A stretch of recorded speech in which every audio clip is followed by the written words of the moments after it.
BC రిజర్వేషన్ల సాధన పేరుతో ఢిల్లీలో కాంగ్రెస్ నేతలు దొంగ దీక్ష చేస్తున్నారని జాగృతి అధ్యక్షురాలు కల్వకుంట్ల కవిత ఆరోపించారు. సామాజిక తెలంగాణ అంటే ఢిల్లీలో దొంగ దీక్షలు చేయడం కాదని, రాష్ట్రంలో గల్లీ గల్లీ తిరుగుతూ ప్రజల కష్ట నష్టాలను తెలుసుకోవాలని సూచించారు. హైదరాబాద్ జాగృతి కార్యాలయంలో ఆచార్య జయశంకర్ జన్మదిన వేడుకల్లో పాల్గొన్న ఆమె తాను తలపెట్టిన 72 గంటల ధర్నాను ప్రభుత్వం కుయుక్తితో అడ్డుకుందని ఆరోపించారు. వరుస దీక్షలతో కాంగ్రెస్, బీజేపీ తెలంగాణ ప్రజలను అయోమయానికి గురిచేస్తున్నాయన్నారు.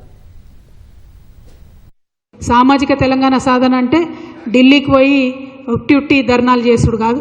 సామాజిక తెలంగాణ సాధన అంటే ఇక్కడ గ్రామానికి గల్లీకి పోయి ప్రతి ఒక్కరి యొక్క లైఫ్ స్టైల్ అర్థం చేసుకొని ఆ లైఫ్ స్టైల్లో ఎంతో కొంత మార్పు తీసుకురాగలగడం సామాజిక తెలంగాణ సాధన అన్న విషయం ఇవాళ పునరంకితం అవ్వాల్సినటువంటి సందర్భాన్ని కూడా కార్యకర్తలకు, నాయకులకు అందరికి కూడా గుర్తు చేస్తూ ఉన్నాను.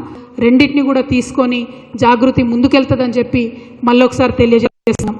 నిన్న మీరు చూసిండ్రు ధర్నా 72 గంటలు మేము తలపెట్టినటువంటి ధర్నాను ప్రభుత్వం చిన్న కుయుక్తితోని మరి కోర్టులో మాకు అనుగుణంగా తీర్పు రాకుండా 5 రోజులు వాళ్ళు టైం అడిగి క్యాన్సిల్ చేయడం జరిగింది. ఎందుకోసం క్యాన్సిల్ చేసిరంటే ఇవాళ అక్కడ ఢిల్లీలో కాంగ్రెస్ పార్టీ వాళ్ళు పెట్టినటువంటి ధర్నా కోసమే మా ధర్నాను బ్రేక్ చేసిరని చెప్పి మేము బలంగా నమ్ముతా ఉన్నాం. మరి ఇవాళ అక్కడ ఢిల్లీలో 2 రోజుల దీక్షతోని వాళ్ళు ఏం చేస్తారో ఏం సాధిస్తారో కూడా తెలంగాణ ప్రజల ముంగట ఉంటుంది. అనవసరంగా మీరు పోయి షో చేసి ఢిల్లీలో మీడియాలో, టీవీలో కవర్ అవుతారు కావచ్చు, కానీ రిజల్ట్ మాత్రం ఉండదన్న విషయం నేను ప్రభుత్వాన్ని డిమాండ్ చేసి చెప్తాను.